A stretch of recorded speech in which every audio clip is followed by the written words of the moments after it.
Zindagi Matters, where life meets hope. A mental health podcast by Swayam Foundation.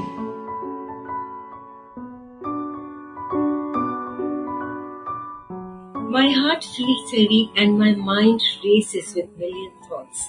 It is like those time lapse videos where hours of footage are condensed into seconds. That's how my mind works. Racing in time lapse mode. I can vividly recall every painful incident, the surroundings, the smells, and every object in the scene. My body feels weighed down as if something heavy is pressing against me. I try to move, but I can't. I try to speak, but nothing comes out. Unquote.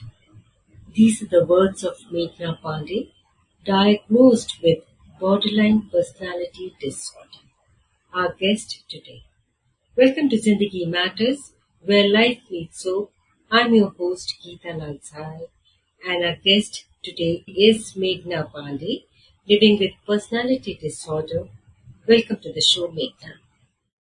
Thank you so much, Geeta ji. Thank you so much for having me. Meghna, a long time ago, I read Sibyl, and it was about personality disorder. So whenever somebody talks about personality disorder, I am reminded of that book, which is, of course, a masterpiece. From you, I would like to understand what happens to you.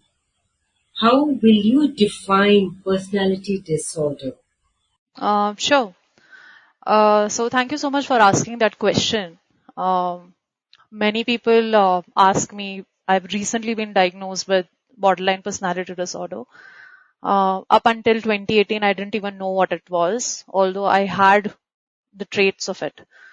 So what happens in borderline personality disorder is that sometimes when I get really low, and when I get really low, then I'm not able to trust people around me, even if they are my innermost circle. Let's say I have two best friends. One is from Chandigarh, one is from Delhi, and they check up on me even if I don't connect with them. They know what issues I'm going through, even though they're not aware exactly personality disorder what it is.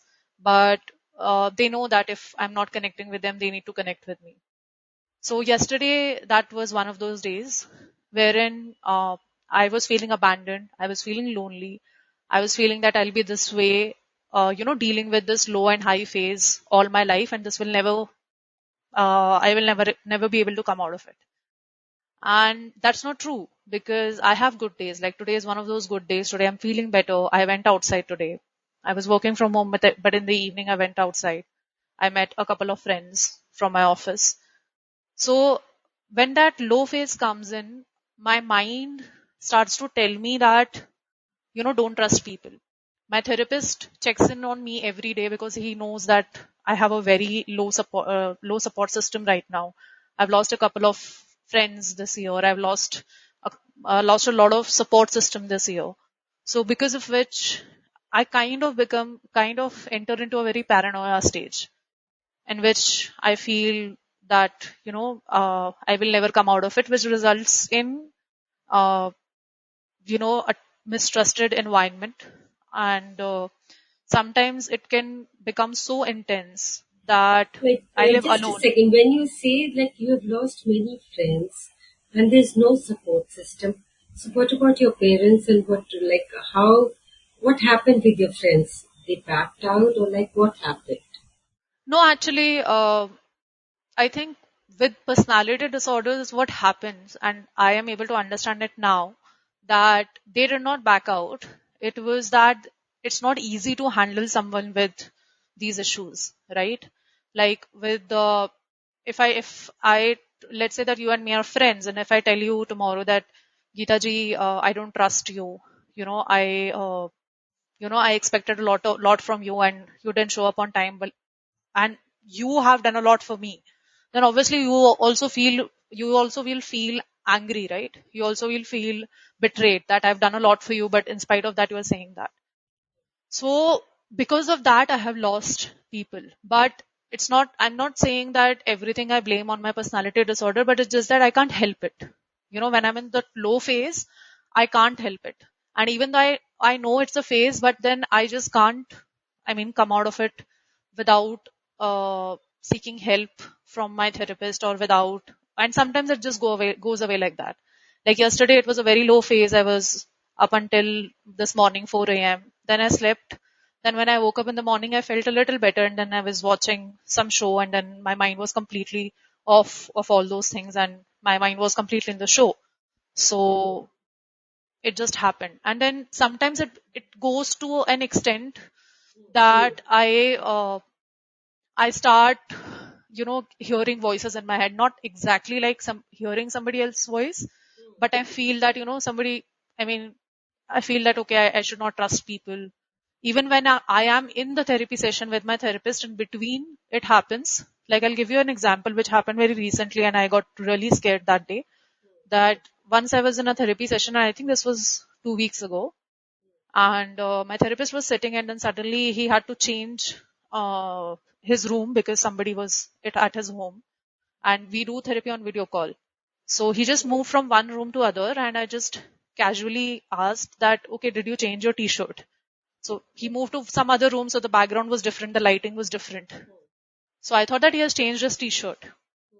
And I asked him, and he said that no, it's the same t-shirt. I was wearing white only.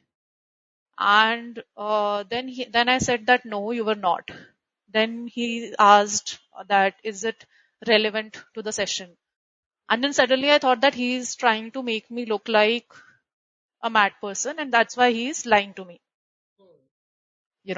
So that becomes, I know that sounds like I'm a mad person, but it was just that day. Then he took some efforts to calm me down. He took some efforts, and then I started crying, and then after like maybe 15-20 minutes, So it happens all of a sudden, like, and basically this trust issue you develop, right? it doesn't happen all of a sudden, Geeta ji, when you are already like processing a lot of things in the life. When not everybody's life is a happy go lucky life, right? सबकी life में issues होते हैं. Your life must have issues. My life has a lot of issues which we are dealing with. Sometimes it's office issues, personal issues. So in my case, it's like, so I'll give you a simple example. Let's say that I have a scar on my shoulder. Not scar, मान लो मुझे बहुत गहरी चोट लगी है on my shoulder, right? And if I did not take care of it properly, then if anyone is going to touch that scar again and again, then it's going to hit me severely. But if there is no scar on your shoulder, okay, if there is no damage to your shoulder, and if someone will hit you there, you will be able to handle it properly, right? Because there was no previous scar. So that's how the brain works. So do you remember what you have done, like in personality disorder? Like, it is not completely personality disorder, right? Like, you do remember what you've done while being Sometimes I Meghna. don't actually. Sometimes I don't. Like, I remember that t-shirt incident, what happened. But then sometimes, like, I don't remember my last therapy session very clearly. It was, I think, 3 days ago. So I don't remember what exactly happened. I do remember that I was having a conversation with him, but I don't remember the entire therapy session. So sometimes I don't remember what I did when this therapy session happened. Sometimes I'm not able to sleep. I need, I think ever since I remember everything, ever since I moved out of Ujjain, I think I have a habit of, I can't sleep without like audio and video. So I have to have something running on the laptop. Especially on bad days. On good days, I can sleep without a sound.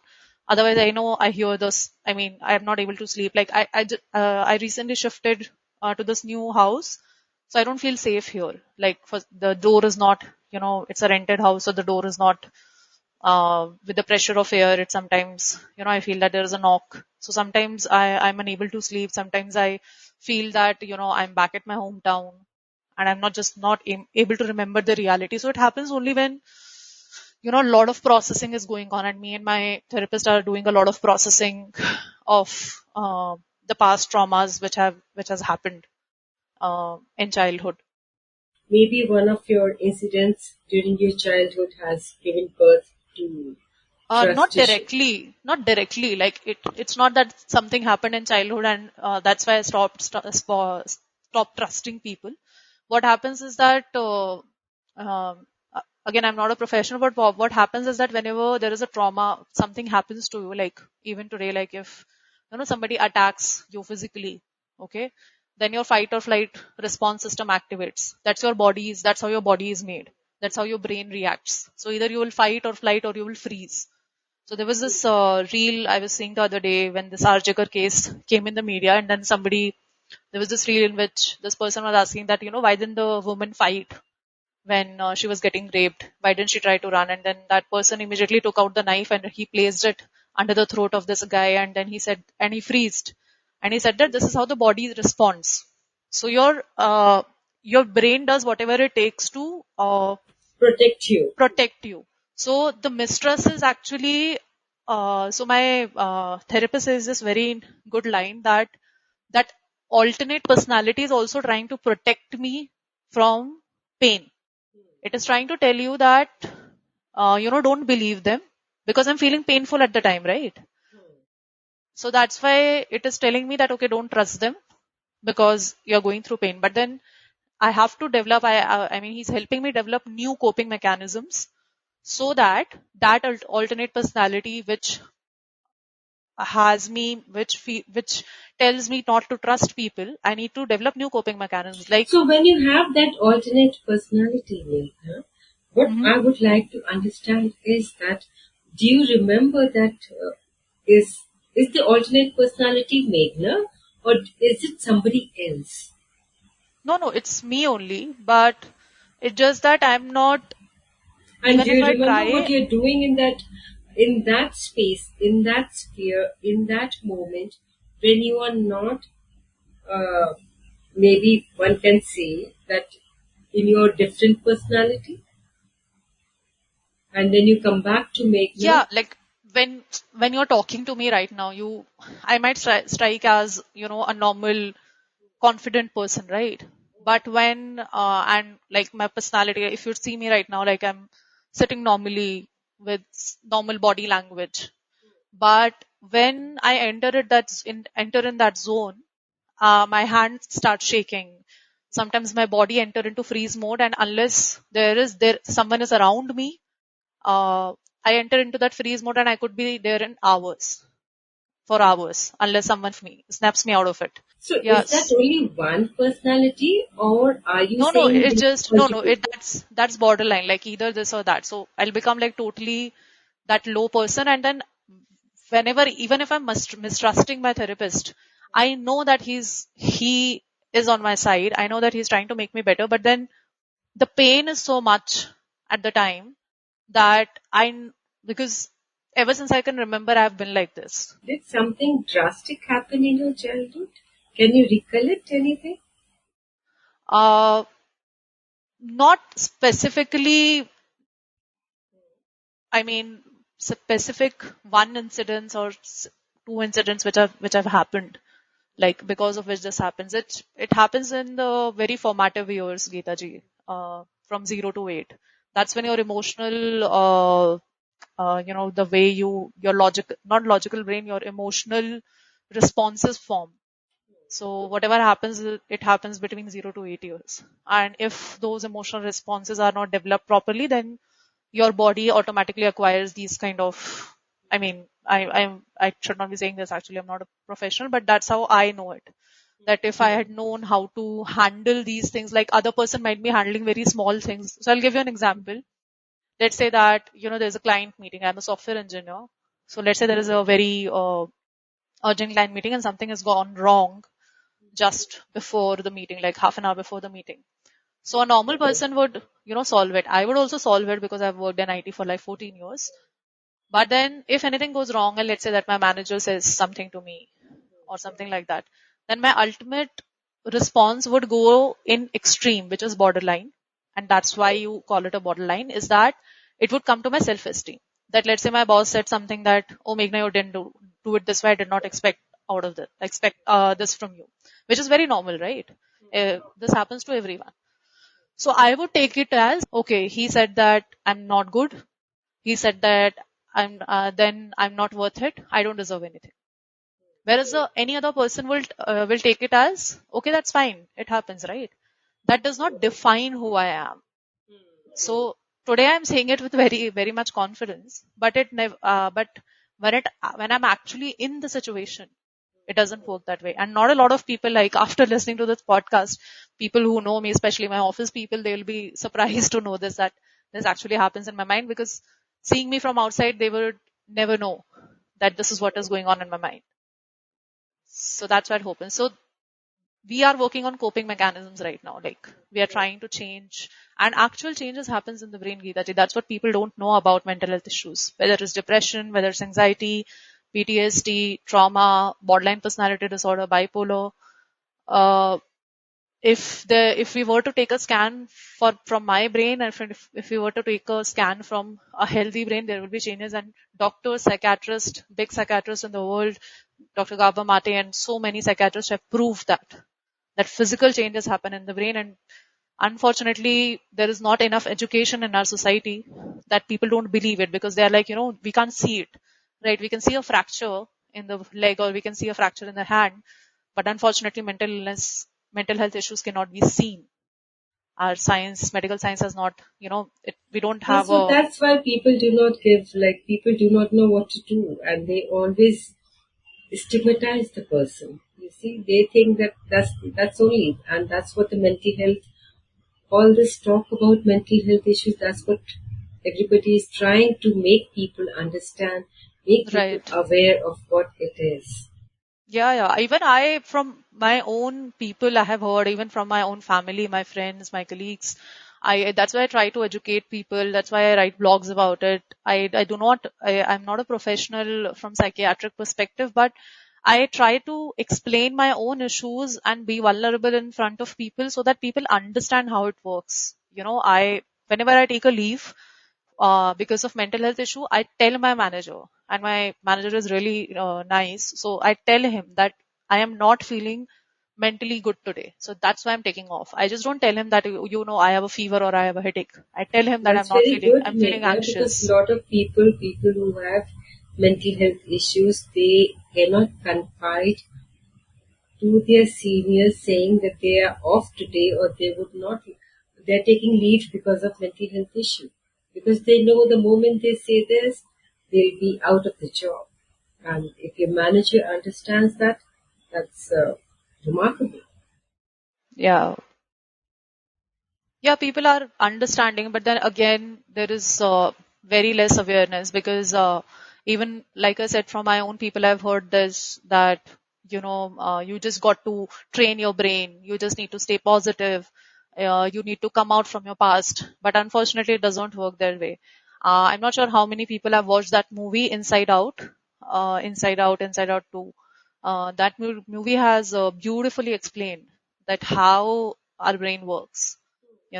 We can't choose our emotions. We can't, if we are sad, or if we are scared, we can't choose that. We can suppress our fear, and we can't choose our emotions to which one to suppress and which one to come out. I have one question. Like, it is often said that personality disorder can never be, or rather, it's very difficult to treat. Do you agree or disagree? Like, what is your reaction to it? Um, but I am on the journey for it to get treated. I asked this question very honestly, like you asked to me, to my therapist, and to my psychiatrist, and they both said that, yeah, we can manage it, like on a day-to-day basis. So it's like my psychiatrist said that it's disorder is not a disease which can be treated. It's like you have to manage it every single day. So I don't know, maybe I can give the answers a couple of years later that whether it can be treated or not. No, by treatment, I mean that it's very difficult for, like, as you have mentioned also earlier, your friends have left you, your family does not understand. So, because of various issues, like trust issue is one thing, like tomorrow if you go out and say that I don't trust you, obviously that friend might take one or two times jokingly, but after that it becomes too much. So it is something to do with the behavior of the person that puts people off. Yeah, it is, right? Like I told you that, see, the simple thing is, Geeta ji, that I don't know that which thing is going to trigger me and make my behavior different today, which because of which I start feeling abandoned. And abandonment is the number one thing in borderline personality. Uh, I start mistrusting people. I don't, I want to, like, even my therapist, like, he tells me every single day that, I'm there with you, I'm there with you. So he needs to give me that constant reassurance. And he knows this because he is a professional and he has studied about borderline personality disorder. The thing is that, let's say that if someone has a cancer patient at home or a sugar patient at home, you make efforts. You make efforts to understand that how you treat that person, right? You can't give sugar to a person who has high blood sugar, right?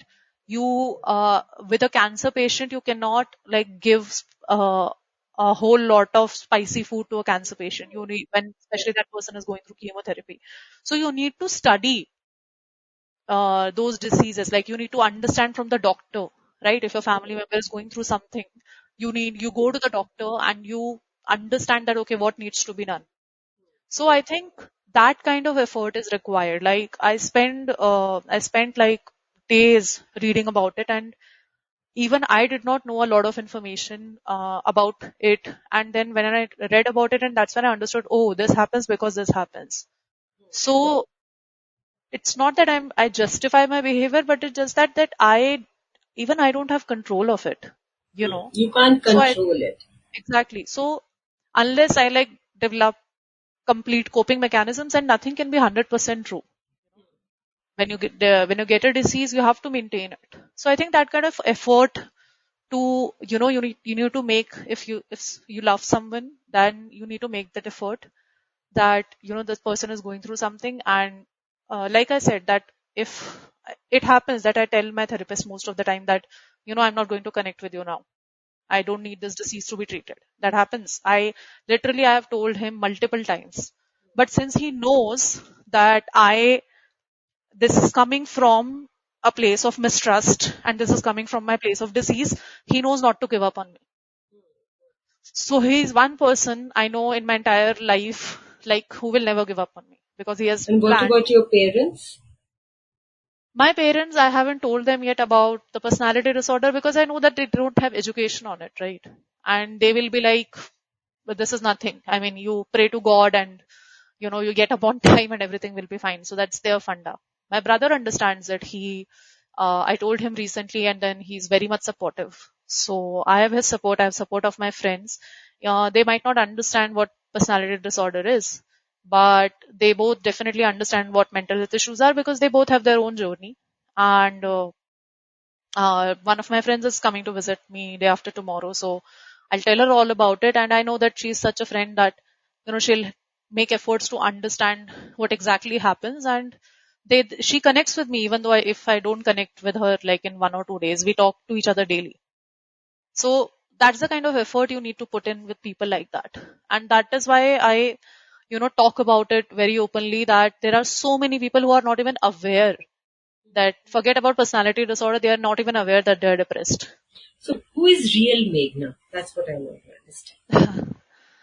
Wow, I'm so glad you asked that question. So I am 35 years old. I live in Pune. I'm an IT firm. I'm a software engineer. I'm from Ujjain. I have one younger brother and my parents. I'm in Pune since 3 years. I love to advocate for mental health. Like, are you a joyous kind of a person? Enthusiastic kind of a person? By Oh, nature? definitely. Definitely, definitely. I love writing. I love to dance. Like whenever we would go out in clubs, I love to dance. Even when no one is accompanying me to dancing, I would go and dance alone. And do you have Yeah. a life partner?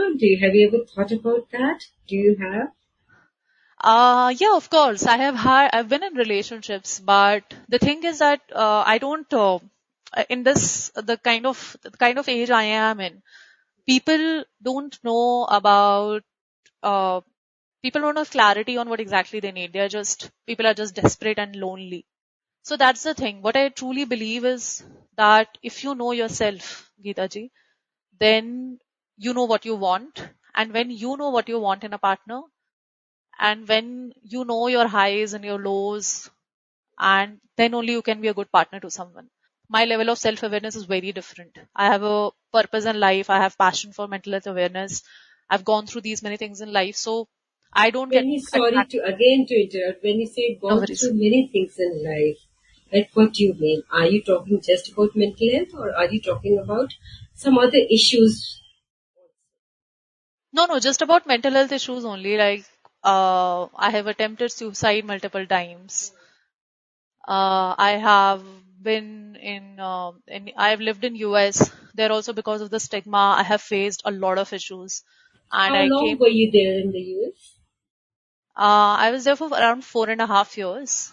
I was on work visa, but then I chose to come back because I realized that, and there also I faced stigma because of Indians, not because of Americans. So that's when I decided that okay, our country needs a lot of education on mental health. I mean, people there are so open about mental health issues. Bollywood has ruined the idea of love. I feel love is not a that attraction and just it's not just physical. It's a choice you make every day, like a choice we make with our parents, with our friends. We choose to love them in spite of their issues, in spite we all have issues, right? We all have the bad side, the good side. I choose to love my friends, I choose to love my family. I make that choice every single day. So I think that's what the relationship is for me. But tell me, you were saying something about suicide, like you Yeah. attempted suicide. So what prompted you, and what was the immediate reason? So in my case, like suicide is something, like I told you like a couple of minutes ago, that everything comes to my self esteem, right? So whenever I would feel that okay, I don't deserve anything, I start spiraling. That something happens if someone has said to me, and that someone could be anyone. Like, I have improved a lot over the past few years with therapy and everything. But initially, I started therapy in 2017. Before that, I was not even on therapy. So at the time, if anyone could come and say, like today, if any person who does not matter to me much in life, like who are just work colleagues or just acquaintances, would say something to me, I wouldn't mind. I have those coping mechanisms in place today. But earlier, anyone would say anything and I would just start spiraling, and it would all boil down to self-esteem, and then I would feel that I don't deserve to live. And my default would be suicide, that I don't deserve to live and I should kill myself. So that's how it has been. So I first attempted suicide in India in 2017 when I was in a, I wouldn't call it a relationship. I was talking to this guy. He was from my office, and we were just on talking on call. He was kind of in a superior position to mine, and he was also going to the US, and my visa was also filed. I was about to travel in a couple of months.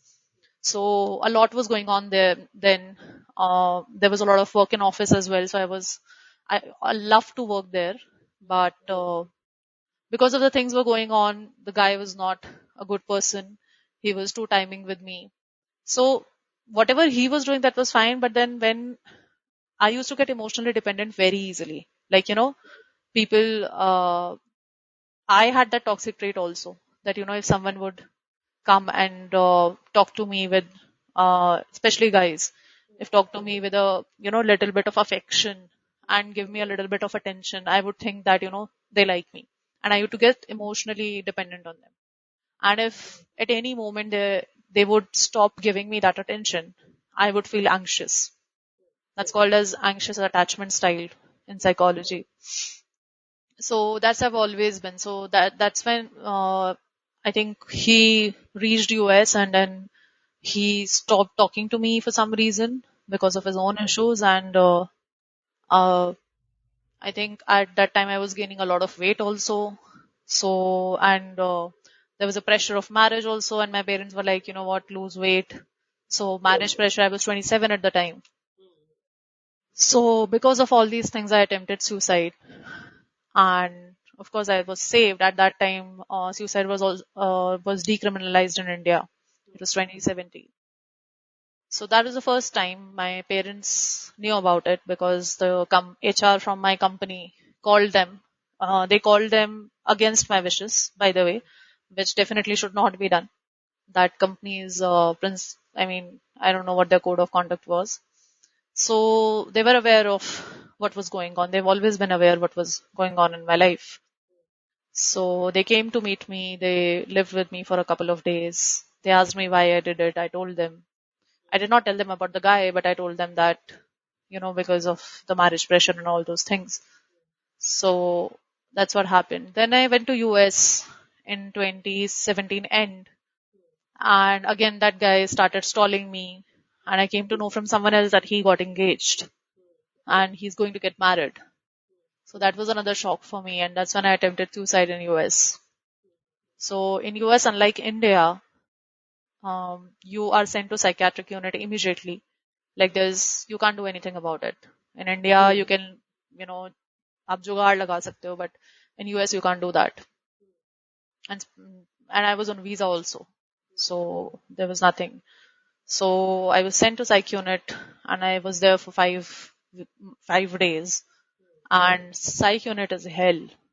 I mean, it's no less than, I don't know if some people might have seen in the Netflix series, Prime series. It's like literally like an asylum. Like there were drug dealers, people who were drug addicts. I was feeling that I was in jail. Literally, there were no locks on the doors. There were no locks on the bathrooms. There were no phones. I was literally strip searched when I entered there. And this So you were facing all alone? yeah, there was. I mean, my two of my managers and that guy, they dropped me there. No, they didn't drop me there. The ambulance took me there. They strapped me and they took me there. Then I was there for 5 days, and I had to live by America rule, obviously because I was in their country. So my timings were like 7 to 5. At 5, they would serve the dinner, which obviously, and I'm a vegetarian, so all I would get to eat is bread, butter, and some wet soup and all those things. So the person who saved me was God sent. I think I tell this to my therapist also, that I have a special, I mean, God protects me all the time. So the psychiatrist there was a Pakistani doctor. His origin was Pakistani, otherwise he was American. So I literally used to beg him every single day that, you understand our culture and this schedule is definitely not helping me. So usually people don't get discharged this easily. But I got a discharge within 5 days. So that psych unit experience was horrifying. I mean, that and it's in a lot of countries. The other day I was talking to someone from Belgium, and she told me that you should definitely come to Belgium and stay with us for a year because they are looking for people like me who can improvise the system of psych unit. But I have a job, and I can't leave the job. So I said that maybe if I'll retire someday early, then I'll go there. So yeah, these things are not easy to digest, Geeta ji. People will think that, still people think that jo log mental health issues, so it doesn't work that way, right? Quote unquote, and they should move on and they should forget these things. When you were in America and you Mhm. were in psych unit, like, what was the reaction of your parents or your relatives out here? They were far away, miles and miles My far away. relatives don't know, so I think they will know with this podcast if they get to listen to this. I didn't tell my parents up until 2020. Oh my Obviously, they God! So all were, alone over there, without yeah, any. I did without anything. I don't know how I did that. I Hmm. don't know. Those 5 days were really difficult. So you returned when? Like last year or last to last year? 2021, I returned. It has been very inspiring to talk to you, Meghna, and I Really like the way you've come out with your story, and I hope it encourages, inspires our listeners too. Before I wind up, I would just like to read one more quotation from your blog. Can I? Sure, sure. Go ahead. So, you've written, I could choose a more conventional life. Eating, working, sleeping, getting married, traveling, partying, and spending time with loved ones. But instead, I have chosen the path of self-awareness and passion to work on mental health. Awareness and serving society. Whether I conquer this illness or it consumes me, I don't know.